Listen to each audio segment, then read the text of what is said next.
Well, good afternoon.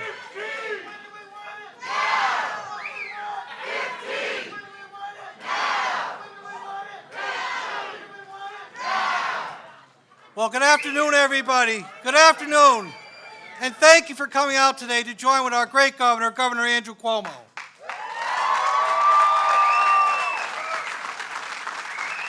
And I would be remiss if not to welcome you to the fighting 108th District, fighting for the minimum wage. We are also joined today by so many of our advocates and community leaders who are fighting for the hardworking New Yorkers, and they can see the changes that need to be made. I want to also welcome some special guests. There's a few, so please hold your applause for a moment. My colleagues in the New York State Assembly, Pat Fahey. Sitting next to her, Phil Steck. Our great mayor here in the city of Albany, the capital city of the capital of the world, Kathy Sheehan. And my former colleague and friend, our friend from the city of Schenectady, Gary McCarthy.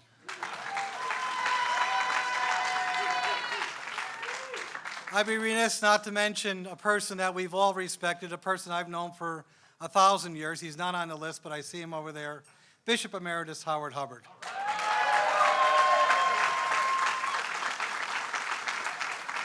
Our Minority Leader of the Columbia County Board of Supervisors, Billy Hughes. Our new President of the Schenectady City Council, Lisa Perezzo. And one of our other speakers today, our friend, our president of 1199, George Gresham.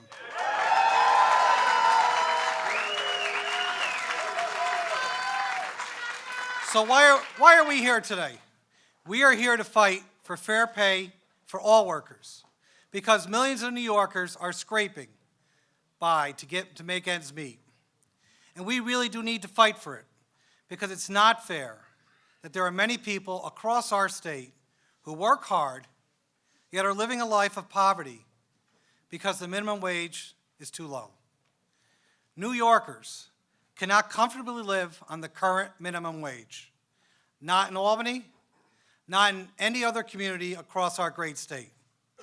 Yes, workers may be able to work overtime to put some food on the table, but what about their rent? What about their clothes, their utilities, and other necessities that are needed to live a decent life? People are losing faith in the American promise. That same promise that brought many of them to this country. But today, we are here to help them recapture that dream and to live a better life. Our friend Governor Cuomo has a proposal that will restore economic opportunity to millions of New Yorkers by raising the minimum wage. Yeah.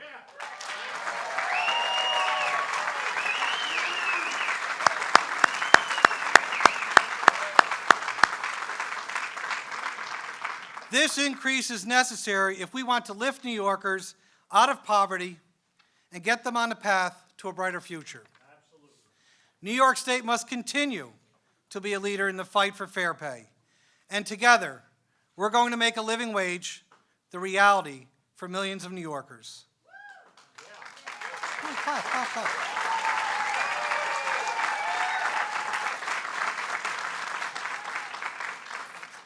Now, you've heard enough from me. Let's hear from somebody who works shoulder to shoulder, day by day, and represents thousands and thousands of hardworking men and women throughout the great state of New York. Please give a warm welcome to our president of the 1199, George Gresham.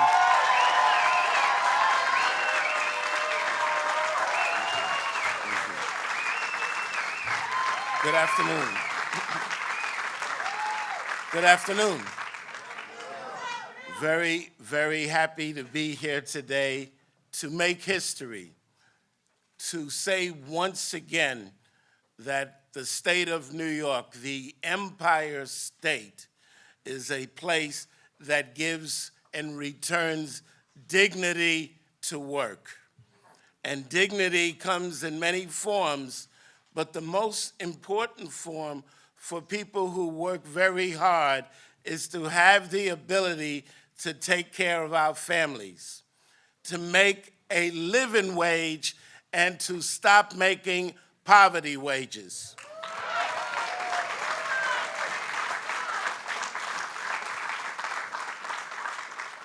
You know, some of us, some of our members that I know, working people all across the state, as a matter of fact, I'm told in the Albany region, 144,000 people would benefit from the fact that they will no longer make poverty wages, but that they will make $15 an hour. And so it is time for us as working people to say that we must end the whole idea that you have two jobs for the price of one. Albany, y'all with me today? Because I don't know, you don't sound quite mad enough yet. You're a little too quiet, because we are talking about returning the dignity to work that working people deserve. And I am proud to be a part of the Mario Cuomo Economic Justice Campaign.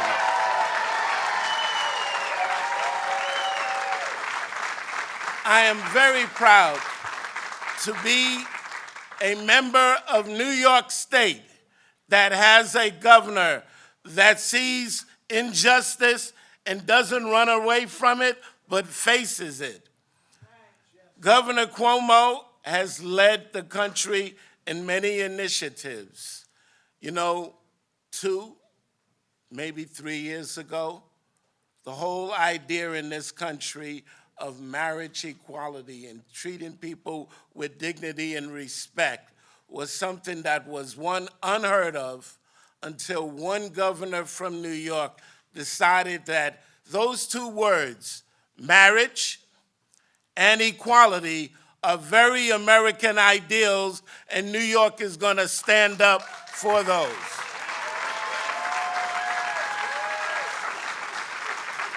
You tell me, how can you get more American than that? And you know what? The beauty is what happened in New York did not stay in New York. And that's going to be the same with working people on this issue. Dr. King, in a message to our union 6 weeks before he was assassinated, he said to the 1199 members that there is no such thing as menial labor. He says the only thing that can make a job menial is the pay you get or don't get for the work that you do.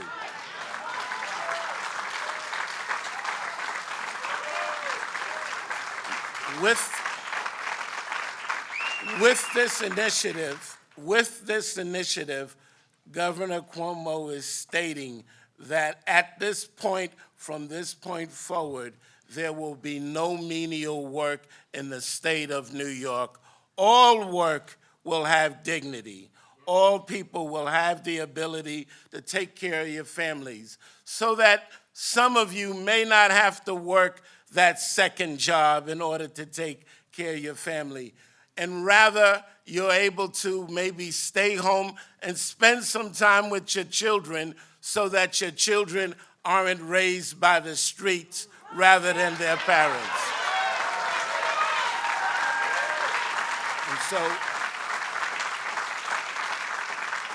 And so I simply say what happens in this room can't stay in this room, sisters and brothers. We got to call our legislators. We got to call our assembly people and our state senators and let them know how strongly you feel about this, that this issue is too important. You will hear the governor talk about the years of inequities that have happened with working people. And so for that reason, change is not going to come easy, but change must happen. We must start to return, and we can do it. I know we can do it, because there's 3 million people. Now, I don't know your political affiliation. I can guess where a lot of you may be coming from. But I can tell you one goddamn thing. 3 million people is not 3 million Democrats. That's Democrats, Republicans, Independents, and I don't give a damn. That's working people. People that work for a living, that care about their families, that want to see their families be able to do a little better than them. That's the American dream. That's the New York dream. And that's what we're fighting for. And so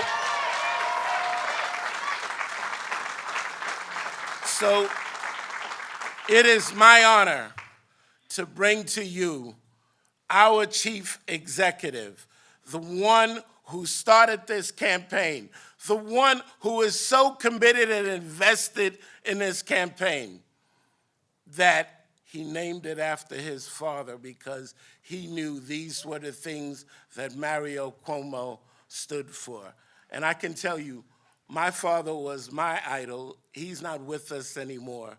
But I can tell you right now, if I ever name a David Gresham campaign, I can guarantee you I'm going to be totally committed to it. And so let's thank our governor for his commitment to us, for the ride that he's taking in the Justice Mobile all around the state.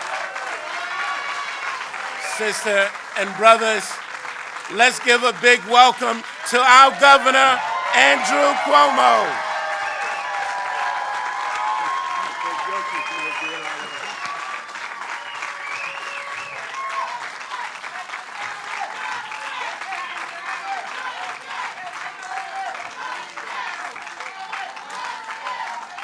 Good afternoon, Albany. First, how great is George Gresham, right? This man is the real deal. 1199 has been a powerhouse fighting for one thing, justice, over and over and over again. Let's give him a big round of applause. My friend, Assemblyman John McDonald, thank you, John, for being with us. And Pat Fahey, Mayor Sheehan, give them a round of applause. Talk about a progressive voice and moral conscience. Bishop Hubbard, it's an honor to be with you, sir. Let's give him a round of applause.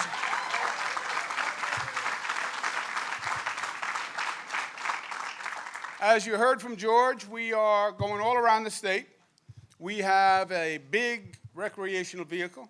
It is out front if you want to see it, if you see what big means. It's a big, they say it's blue and red. It's not really blue and red, it's really blue and pink. Pink is nice too, but it's a funky looking blue and red vehicle. And it is very big. It rides interesting. It sort of floats. It's the only vehicle I got seasick in. But it has on the side of the recreational vehicle, one word, fairness.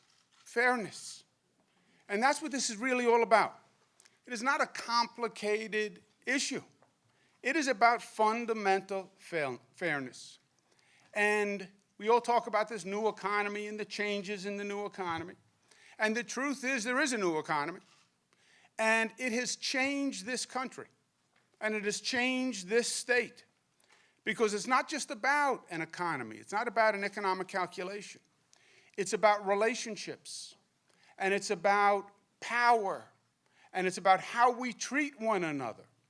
And in this new economy, you have people at the top end who are doing very, very well, and if you have the right skill set, if you're an engineer, if you can write copy, if you're a man with great access to financial wealth, you can do well.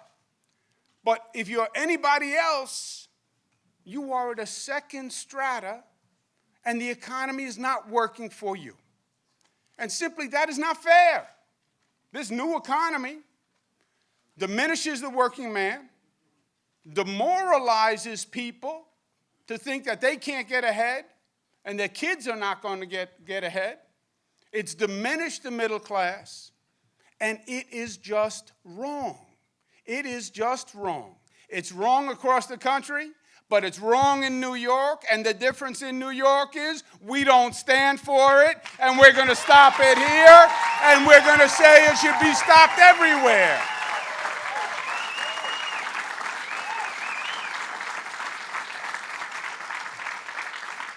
And it's not just a feeling, it is a fact that this new economy is different. The old economy, up till about the 70s, there was an inherent fairness to the bargain. The more productivity went up, the more pay went up. So 50 years, from about 1930 to about 1970, 40, 50 years, productivity went up 90%. And you know what? Pay went up 90%. Past 25 years, productivity's gone up 75%, pay has gone up 9%. The middle class, the working class, is getting left behind. When they cut the pie, they're getting a smaller piece. Used to be CEOs made about 20 times what the working man made. Today, a CEO makes 300 times what the working man makes. And our point is that is not fair. That is not how this country is supposed to work. The minimum wage, $18,000 a year. We worked very hard. We raised it to $9. It's now $18,000 a year. But the truth is $18,000 a year doesn't work in New York. You can't pay for rent and pay for food and pay for clothes and raise a family on $18,000 a year. And that's not what the minimum wage is supposed to be. FDR passed the minimum wage. When FDR passed it, you know what he said? Minimum wage is a wage that allows one a decent living. A decent living. You know why? We believed something different. We believed that there was honor in all work. You did what you could do. You made your contribution, and I valued your contribution. And as long as you were out there and you were giving it your best and you were working, I respect what you're doing. And I treat you with respect. And I expect respect back. And I want this country to work for me, and I want it to work for you. We lost that respect somewhere along the way. And that's what the minimum wage fight is really about. It's about respect and fairness and honor and the American promise that you come here, you do your best, you do well, you take care of your family.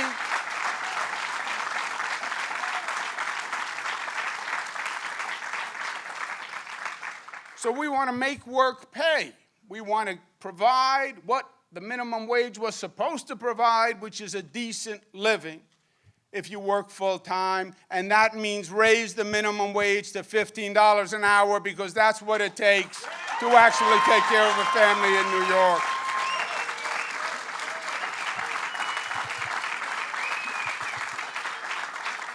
Now, this is going to be a fight. George is right. This is going to be a fight. Why? Because there are a lot of powerful interests that don't want to raise the minimum wage because they like it just the way it is. They like the concentration of wealth at the top end. And they don't want to pay the workers anymore because it's going to come out off their bottom line. First thing you're going to hear when you go out there and you start to argue, they're going to say, well, the $15, that's too high. It's only $9 now. You can't go from 9 to 15. 15's too high. Where'd you get 15 anyway? I'll tell you where we got 15. If you take the minimum wage in 1970 and just index it to inflation, that's all, just inflation, which is fairness defined, just inflation. You know what it comes out to? Our proposal for $15 today.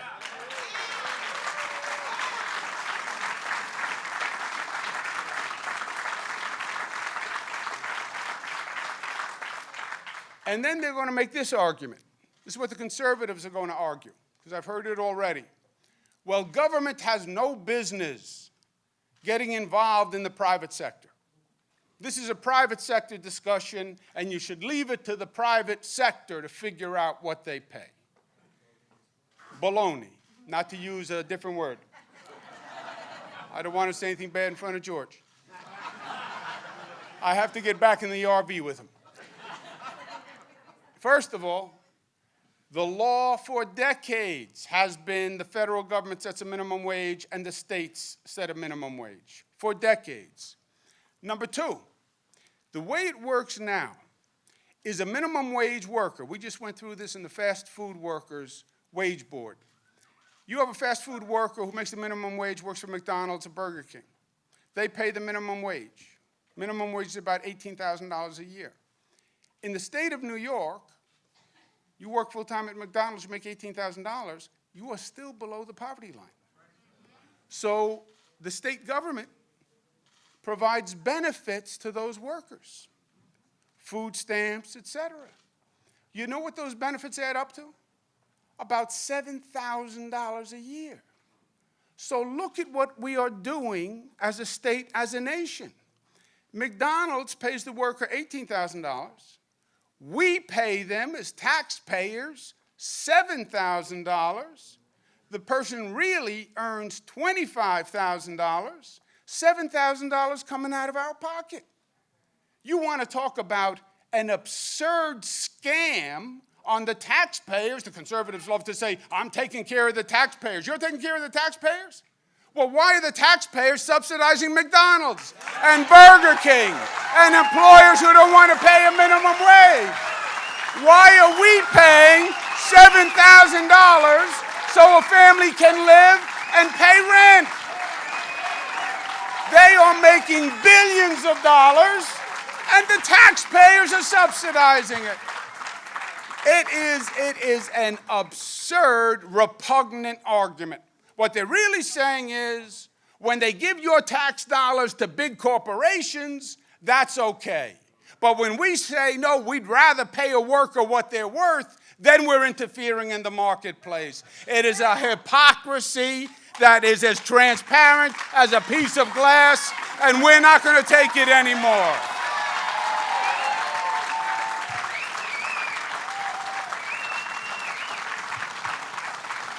Now, in this new economy, it's not just about the money. There's been a devaluation of the respect for the worker. There's an attitude that a worker is just a commodity. And if you don't work out, I'll get another one, because there's a long line of workers ready to come in here. And the respect that we used to have between an employer and an employee is gone. You walk into an employer now and you say, I have a problem at home, life crisis, I have a problem, I need a few weeks off. You know what many employers would say? Take a few weeks. As a matter of fact, take a few more weeks. As a matter of fact, don't even bother coming back, because you're fired. We want to work. We believe in work. We're a productive workforce. But there's more to life than just work. There's family. And things happen, good things happen, bad things happen. And we should be able to be there for our family when those things happen. And you shouldn't have to choose between giving up your job or going broke if you want to do the right thing by your family.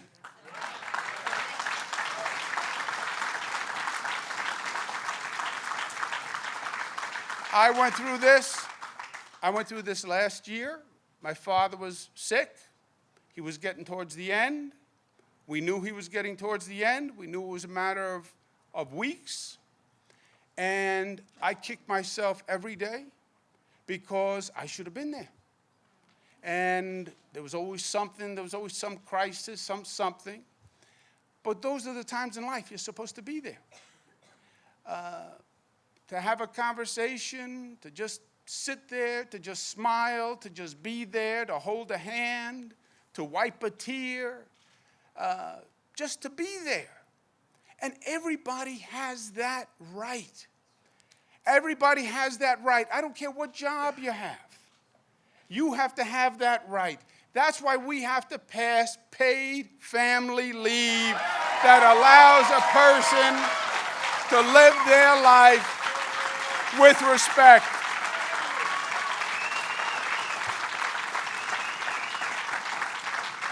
Now, last point. We call it the Mario Cuomo campaign. And George Gresham is chairman of the Mario Cuomo campaign, and Mario Cuomo would be so honored to have George Gresham as the chairman of his campaign. Let's give another round of applause to George Gresham.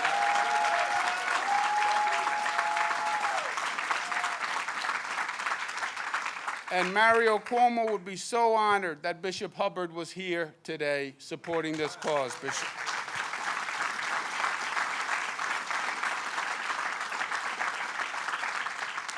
Why the Mario Cuomo campaign? Because my old man was about one thing. He was about principle.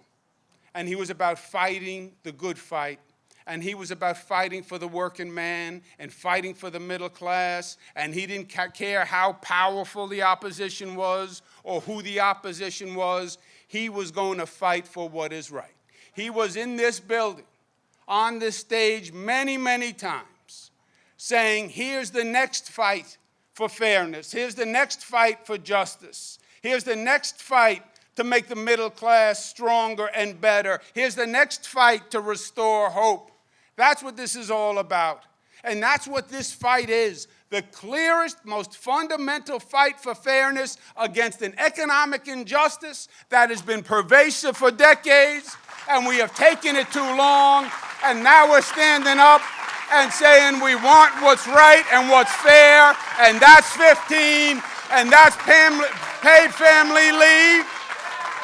And we're going to get it done because George is right. New York leads the way for the nation. We are the progressive capital.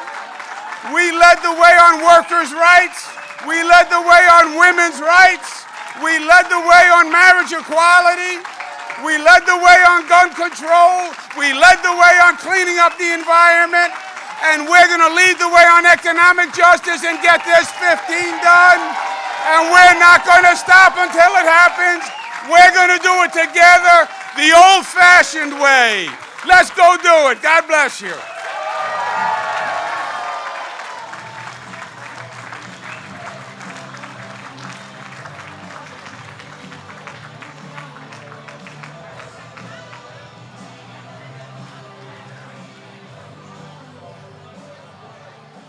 So that does it for our program today. Thank you all for coming out to support this great effort. Thank you to our governor. Thank you to George. Let's go out there and let's get this done. Thank you.